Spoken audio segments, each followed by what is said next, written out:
Sali. Club Tokomi Wapi à Goma. Chanter du pouvoir. Côté na bandino c'est à Tokomi Wapi na Bakapichi. Sala et les Konoso. Sala et Kamisara partout. Azalaki na Sankomo, azalaki na Kasai, azalaki na Congo Central. Lelo na se retrouvé na Goma, azalaki na voyage privé. Le lève du maître. Là où on a toujours na Goma club Tokomi Wapi. Oui, comme on a mona mboka public. Sengeli na Goma awa parce que faut qu'on monika on moni mona mboka EDSR. Ça bien pour ya EDSR na Kinshasa, ya bokamwa yemoko ayakutu awati. Je me rappelle à la campagne dans mon Zamboka. On a laissé pendant la club de Tokomi Wapi, ils sont président de la République. C'est que l'ingamo qu'on a mon amboka grâce. Toko mapenda a to sentir. Est-ce que le club de Tokomi Wapi ils ont un gros manteau et sati. Ce qu'on a derrière moi, à mon penda bureau, à mon d'abord tableau, n'est pas comme ma tableau, on va tout ça là à la Goma. Mais le la télévision, ils ont radio et esengeli ngamo kona tali sabino na kosulwana bango naeba bamama basalaka nini baindikape oyo tobengaka bavati basalaka nini mpe boviki banani bakompanyaka ye nakoti na kati namoni batableau libanda honorable Eliezer na Kinshasa message yango bayamba yango ndenge nini nga moko naza na Goma. Est-ce qu'il y a solo club Tokomi Wapi eza to ezati? Pour que c'est une télévision image ya momoko elobaka. Maman nanga mbote. Awa Swahili ndeto kaka parmi ba langue nationale, mais lingala eza quand même international elobama partout. Mais Swahili pe to betara na biso. Na lingina yeba awa kombo na yo. Pérol na yo eza nini namoni ba photo ya mona mboka Eliezer pesa moninga suri club Tokomi Wapi kombo na ona jina langu mama Cécile kombo mama na ngai ambo chante azana semwa komona mama na ngai na Goma mama na ngai kombo na Cécile ambo merci mie jina langu Cécile mie ni mama presidente liga ya mama ya Nord Kivu. Ndio mimi nasimamia mama yote hapa. Mimi nafurahi sana vraiment kuona president Tshisekedi kutujia ndani ya mikono ya papa Eliezer. Vraiment mimi nafurahi sana kuona papa Eliezer kwa tufanyizia vraiment haiko n'importe qui ndio anaweza fanya yote ilikuwa tufanyizia. Ndio mimi nafurahi alitukumbuka shiba mama Volka ilikuya akatukumbuka akapata kitu kidogo vraiment tulifurahi. Ndio tuko tunaomba vraiment Mungu amsaidie na mzidishie kufuatana na gisi kuna tufanyizika kuna tukumbuka shiba mama. Kama kesho tupate kitu ya kabambi sasa entreprise moja hivi yetu tunaandika papa Eliezer. Vraiment ile ndio mimi nasema. Merci. Ya kokamwa Eliezer Tambwe omona ina nute bomona raika na photo yendo autorité morale na bino sentiment nini to message to eloko nini o bomona ipana ye motongo bomona ete na bozo croire na ye bon message mimi naweza mpatia vraiment Mungu amubariki na endelee vile asitusahau na shitu tuko nyuma yake juu tunayo kesho akapita kwa election vraiment na shitu kwa nyuma yake atamwachilia juu ni baba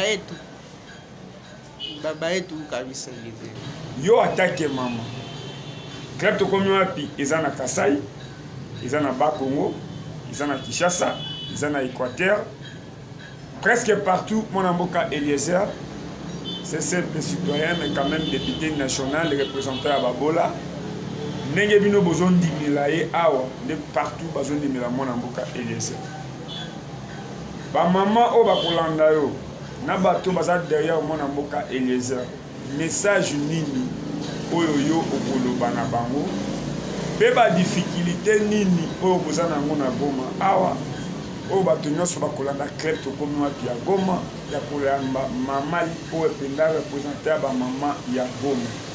Message nini oyo okopesa bango? Bon, message ebineza pana ndio ya bamama. Bamama banasema kazi kama tunaweza fungula kama ni atelier de couture. Sama ile atelier de couture banaangalia gisi ya kujifunza kushona. Kujifunza kushona ile batangalia gisi banaweza kuwa naingiza quelque chose mu caisse. Juu ibasaidie. Na ingine mama biko wanasema juu ya boulangerie ya mikate. Wanasema ile boulangerie inaweza tusaidia kui movement ya entreprise ikue. Tunafaa mikate, après mikate tunaenda tunafaa masha. Après achat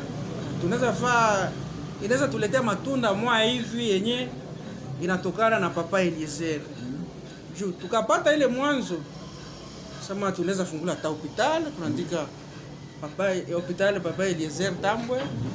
Hata gari na kwa barabara ya transport inaandika kwa jina ya Papa Eliezer kufuatana na kazi yenye tulikuwa nayo. Ndio natupatia ile fruit juu tufanye ile movement. Na nimagi te meme mwana mboka Grâce Andimi akomona penda félicitations na mwana mboka oyo aza penda awa ya Bofiki. Eza penda na principal bureau oyo eza place ya kobunga te. C'est-à-dire eloko esalinga esengo avec Bofiki nde na kozwa penda ba détail na moto nyonso ayebi Goma nde tozala na commune na Kinshasa oyebi keno Lingwala avenue Mushi Nyangwe commune ya Kinshasa Itaga Kabamba Limete avenue Boy babi totei évangile trop bakosome mona mboka Eliezer trop ngamona moni libanda nde bato bazotanga d'abord makomi oyo mwana mboka Grâce aozwa oyo club tokomi wapi Goma esalaka baza na posa mpe bamona mwana mboka Eliezer ki azokita na aéroport bango moko bayamba ye mpe bayoka ye bato ya Goma mpe bamona ye nakie d'abord kote oyo kwa eza mosala nga na mesana. Salam alaikum. Walaikum salam. Ndenge namoni bango awa baza korepresente Sud Kivu, Bukavu, Goma, c'est-à-dire majorité ya makambo nyonso ezo kosene na este awa bango na domaine ya bato tobenga na lingala bavajo nde bahandicapé. Maintenant mama présidente awa na Goma oyo azo represente bahandicapé nyonso.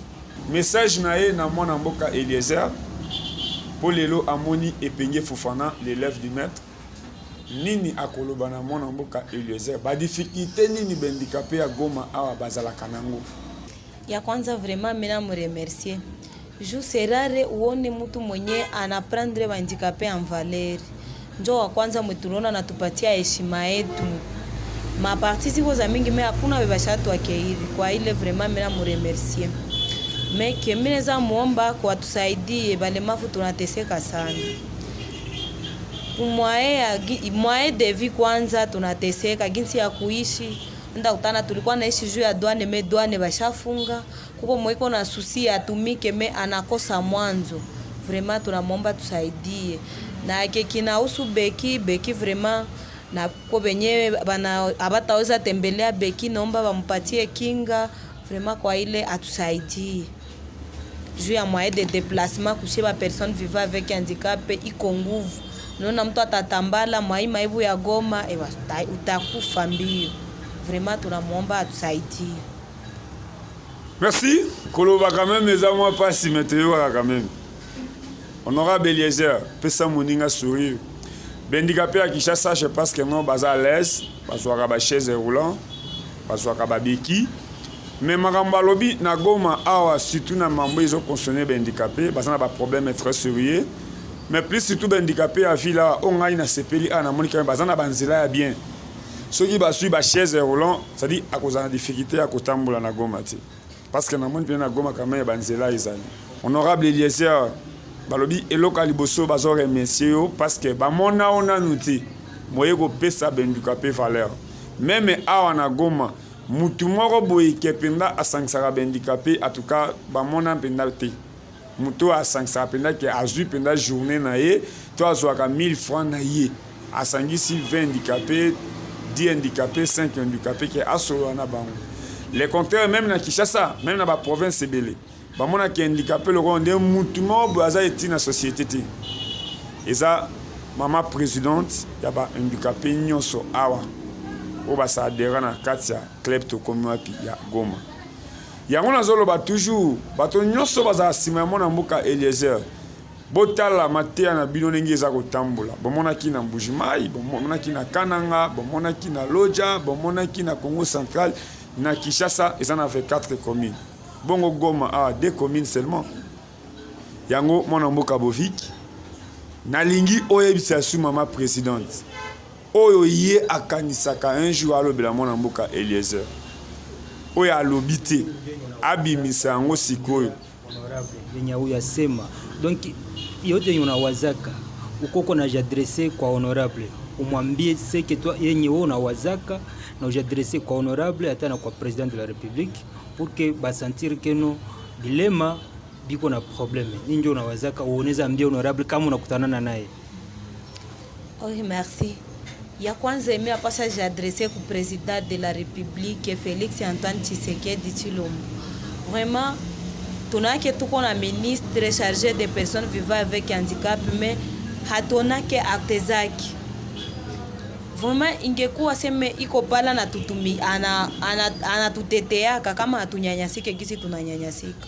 Wanzaka fika kuko fasi kuna fikaka unalomba audience banakuima audience juu ya handicap yako. Tunajikosa kama tuko na mutetezi wala hatuna.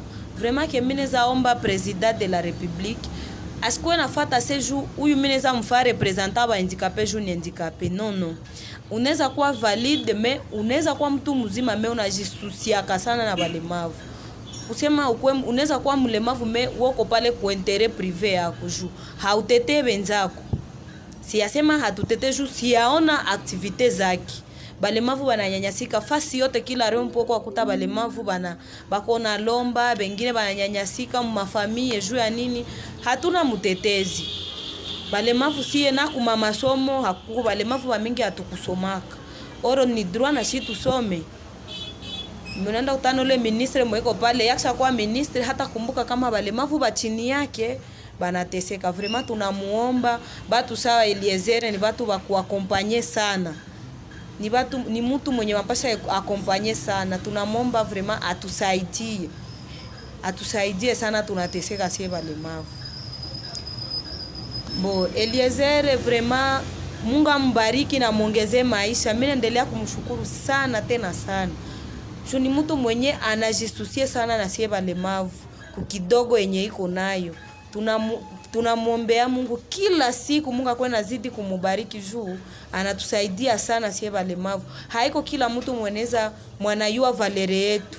Babingi wanatuneglija kama yeye haonake bulemavu yetu maana unabye biko ndani yetu. Vraiment tunamuremercier sana, Mungu azidi kumuongezea. Merci, mon mboka grâce aux heures à Swahili. Et ça la passe il y a comme on a président de la République qui est arrivé naé. Après si quand même un ministère mobimba pour les maisons concernées handicapés. Pe mon toazo dirigeant ngoye moko ayebi valeur abeki. Ayebi valeur ya kozala na passe pena kozanga taboti. Mais balobi jusque là awa na Goma. Ce qui to kosi ministère pena handicap yemoko a fait pour expliquer action nini asali na Goma. Pe jour nini asangisi ba handicapé awa na Goma.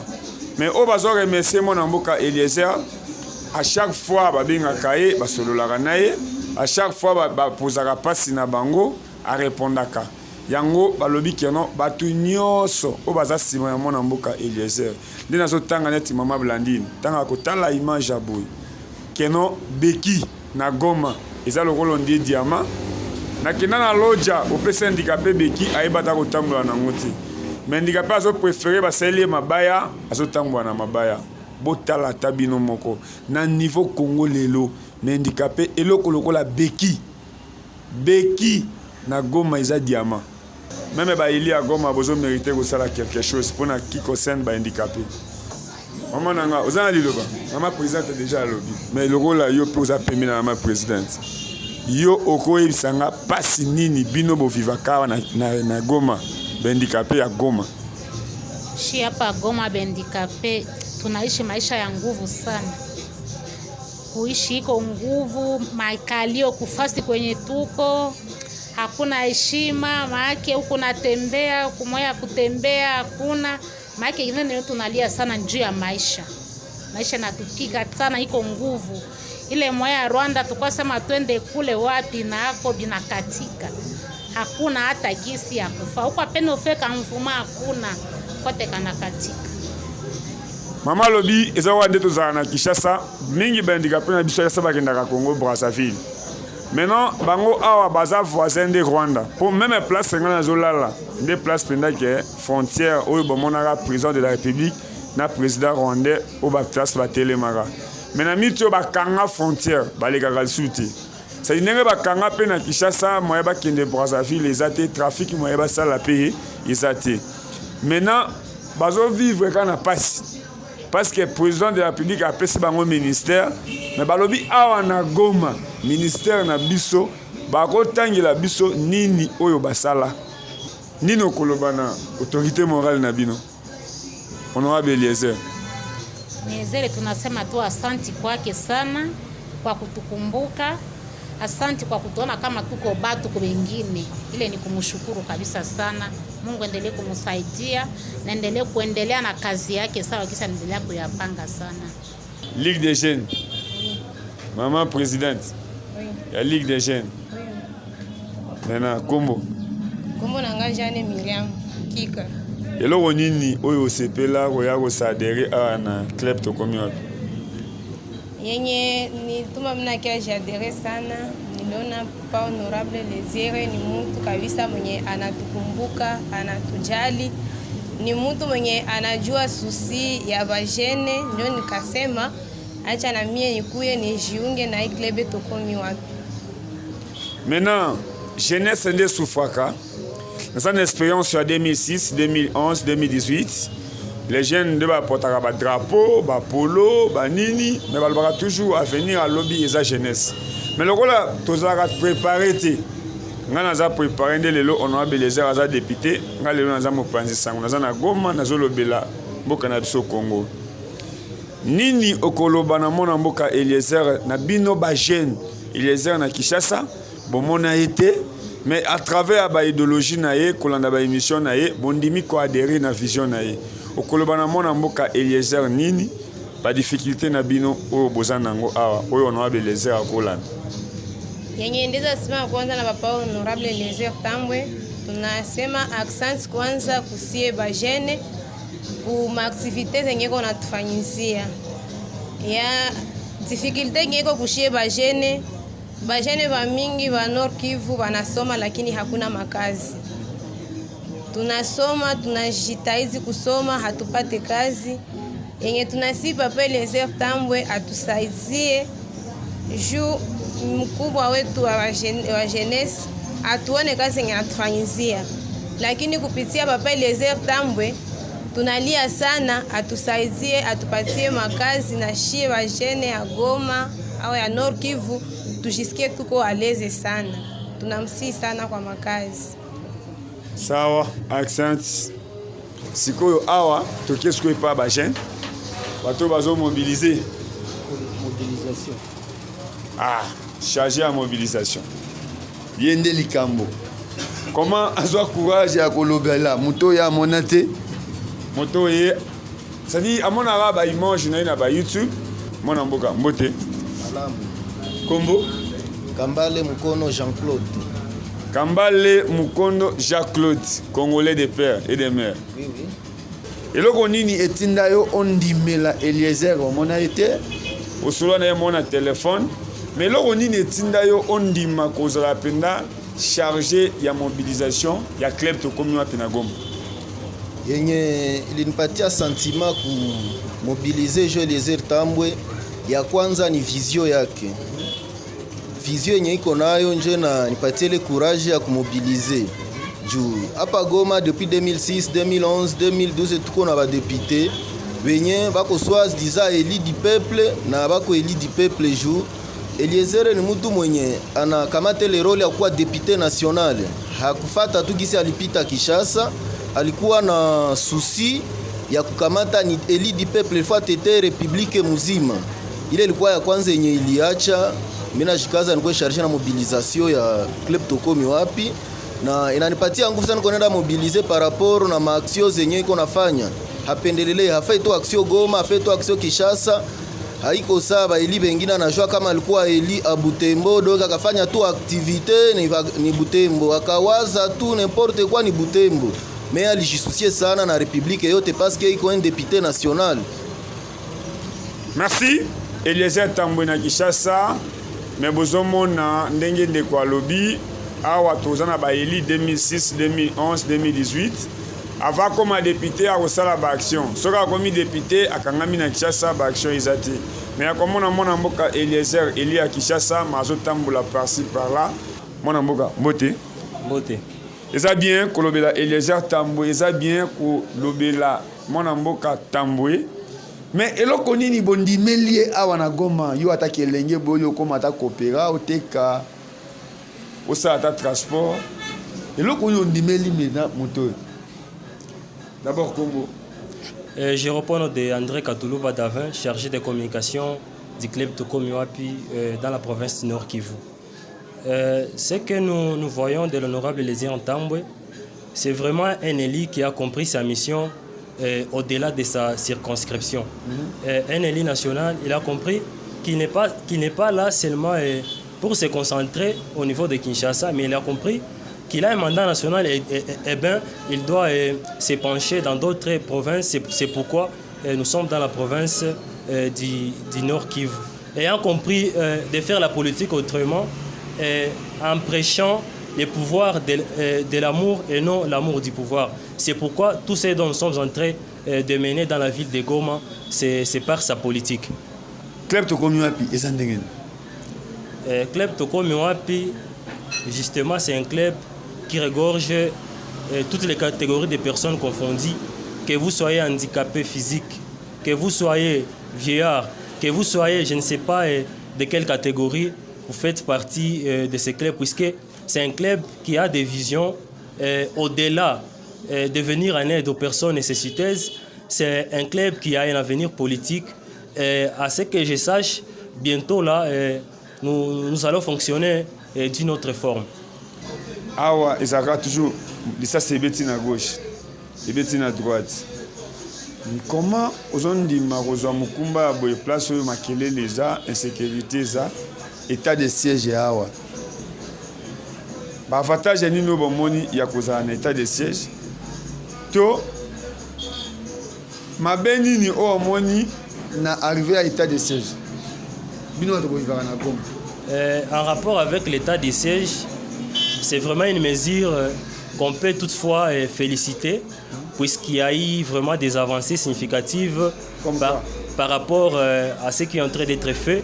Par exemple, le banditisme urbain, nous sommes en train de voir vraiment qu'il y a eu vraiment un engouement par rapport à l'arrivée de l'état de siège. Et donc, nous en félicitons davantage et nous en appelons à la conscience de tout le monde de pouvoir accompagner cette mesure et surtout les membres du club Tokomi Wapi de soutenir le gouvernement militaire qui a été mis en place par son Excellence, Monsieur le Président de la République, Félix Antoine Tshisekedi Tshilombo.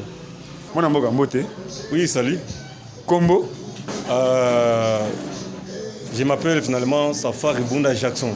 Je suis le vice-fédéral du club Tokomi Wapi au niveau de la province du Nord Kivu. Merci. Na Nord Kivu, club Tokomi Wapi. Nini okoki koloba oyo pena koyoka fonction na yo awa. Na makambo ozo vivre awa, réalité ozo vivre awa par rapport na eloko bino bozo tambisa awa na Goma.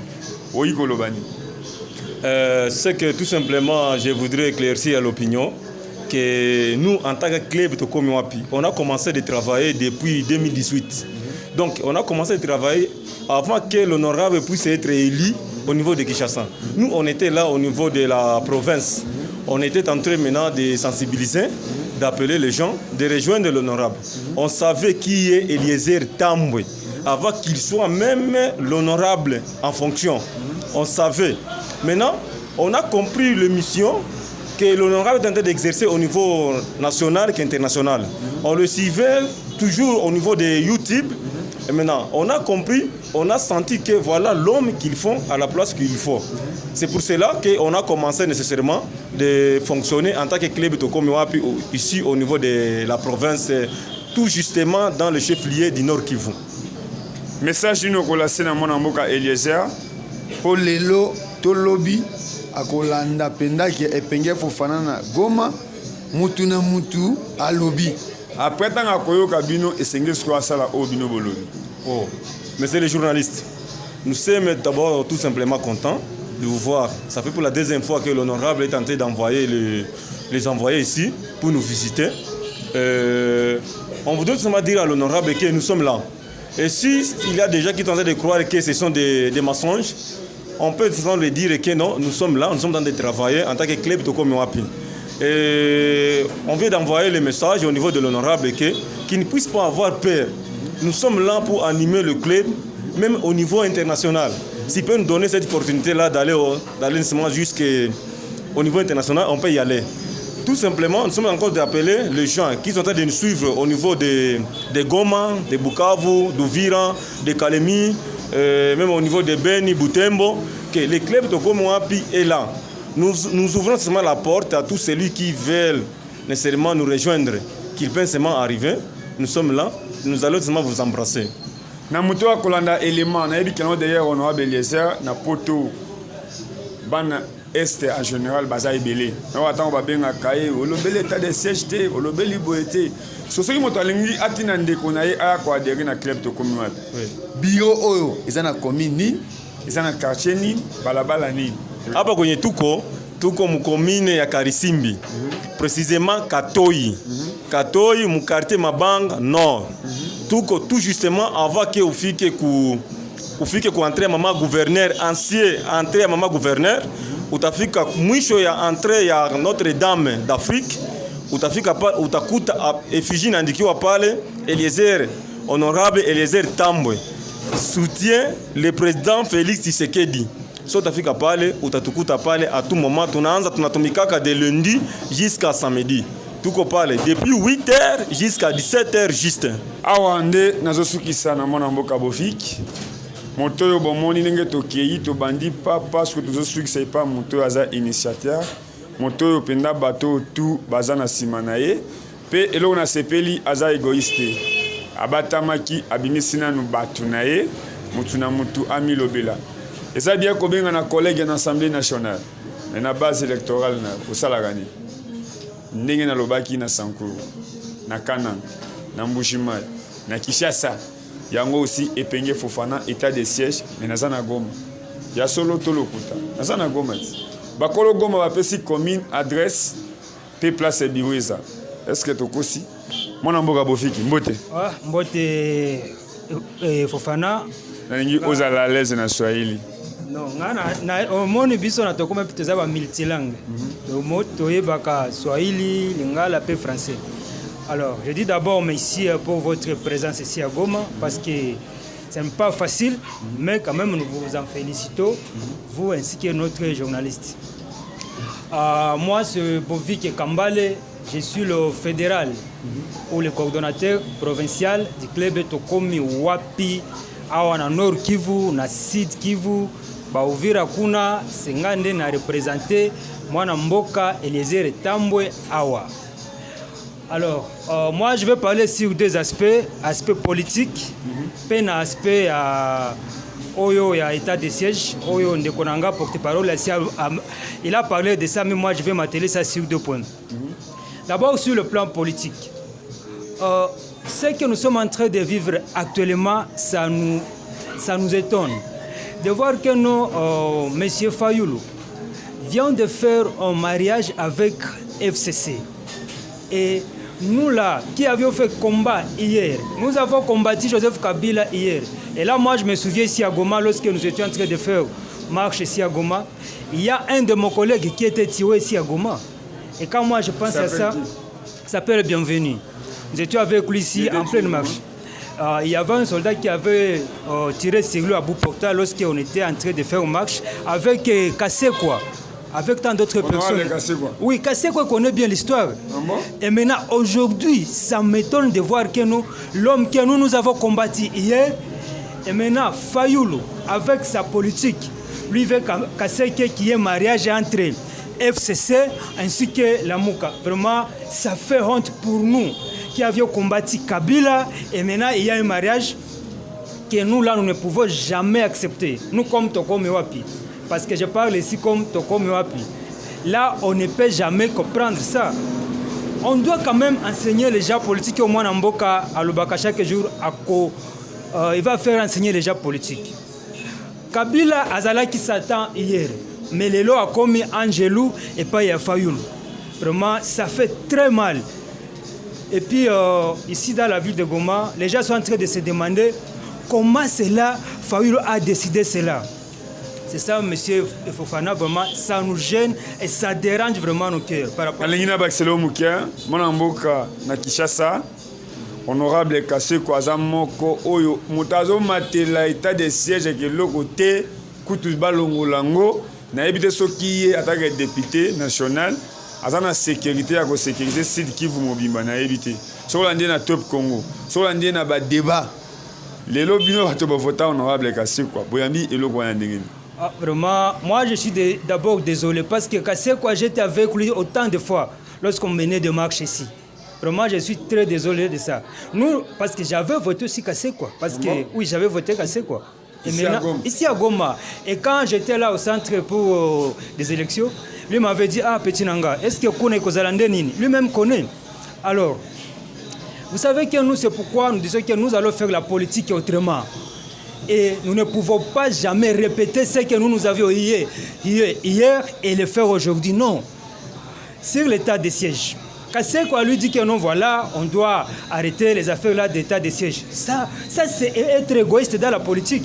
Et lui veut nous faire voir que nous, voilà, c'est lui qui est plus congolais ou plus kivoussien que nous autres. Non, nous sommes tous kivoussiens et nous avons tous le même droit de dire sur l'état de siège. Alors, l'état de siège à Onagoma, dans Nord Kivu, ils ont bien. Pourquoi je dis ça? Honorable Kaseko, alors, ça, ce sont les intérêts égoïstes. Au moins, si quelqu'un veut se faire valoir devant tout le monde que bon, c'est moi qui est plus aimé dans la ville de Goma, c'est faux. L'état de siège, nous soutenons ça. Nous d'abord ici dans Toko Mewapi, ville de Goma, nous soutenons ça à 100%. Pourquoi je dis ça? Avant que l'état de siège ait lieu plutôt, il y avait même un grand problème de l'insécurité ici dans la ville de Goma. Parce qu'il y avait un phénomène de 40 voleurs. Mais actuellement, nous sommes en train de voir les phénomènes là de 40 voleurs sont en train de se diminuer. Et même honorable Hébert avait dit ça à l'Assemblée nationale. Mais actuellement, les 40 voleurs, il est en train vraiment de se diminuer. D'abord, sur l'affaire de Beni, vous savez que nous, ça fait honte de voir que les élus, comme Kaseko et tant d'autres de Beni, disent que non, voilà, nos militaires font aussi partie de ces gens-là qui sont en train de tuer les gens. Non, ça, c'est faux. Le président de la République est en train de mener de tous ses moyens les efforts fournis pour que l'état de siège ainsi que nos militaires soient actifs dans le territoire de Beni. L'état de siège est en train de marcher très bien. Et là, nous soutenons toujours parce que les ADF que vous voyez là, ce sont les étrangers et personne n'ignore que nous, dans les ADF, il y a le Rwandais, il y a les Burundais, il y a les Ougandais. Mais ce qui nous étonne, c'est de voir que nous, là à Kinshasa, il y a toujours silence radio. Alors que nous, les ADF sont en train d'être tués chaque jour. Et nous félicitons d'abord notre gouverneur militaire Constant Dima ici, parce qu'il est en train vraiment de faire le travail bien fixé. Et c'est là, nous, comme Toko Mewapi, vraiment, nous lui disons un coup de chapeau par rapport à son travail qu'il est en train de mener, M. Fofana. Merci. Mon nom est Boviki, Nayoki Badolian Sao. Kati no betaka na autorité morale na bino Eliezer Tambwe. Ba yibaza na posa ba mona ye na Goma. Ngai nazo mema message wana. Pe akolanda image o. Balobi moi sikuta zo razemi me fait des comptes agenda kobota. Ata césarienne kutu basalaka. Mais bazo mona mona mboka Eliezer na Mbujimai, na Kananga, na Congo central, mais là les autres zanga ya na Goma. Omoni epenge pouvoir de l'amour à la place de l'amour du pouvoir nde ezo primer likambo biloko nyoso awa. Si quelqu'un n'a pas de l'amour à un Congolais, comment est-ce qu'il va aimer ceux qui sont alentour de lui? D'abord, ce que moi j'aime de l'honorable Eliezer Tambwe, c'est d'abord cet amour-là qu'il manifeste à tous les Congolais, sa distinction. Ici, vous voyez, nous avons des personnes vivant avec un handicap qui sont là-bas et elles sont vraiment très mises, elles se comportent bien par rapport à ce qu'elles sont en train de vivre ici dans Tokomi-Wapi. Ici, nous avons notre maman, Ligue des femmes. Elle est là comme représentante de toutes les femmes, ici dans notre club. Moi, si on a les pour toi, il y a politicien congolais, député, asile de quoi maman naïe, de quoi papa naïe. Même si vous savez, c'est belle, le mot vous êtes. Baye banité même, parce que maman n'a pas besoin. Donc, elle n'a jamais vu même honorable les exemples. D'abord, elle avait seulement aimé la façon dont honorable travaille, et puis elle avait dit que non, voilà, moi aussi, je dois travailler avec les exemples. Là, nous avons les gens de Nyiragongo et tous les autres qui sont ici. Et puis je dois signaler une chose.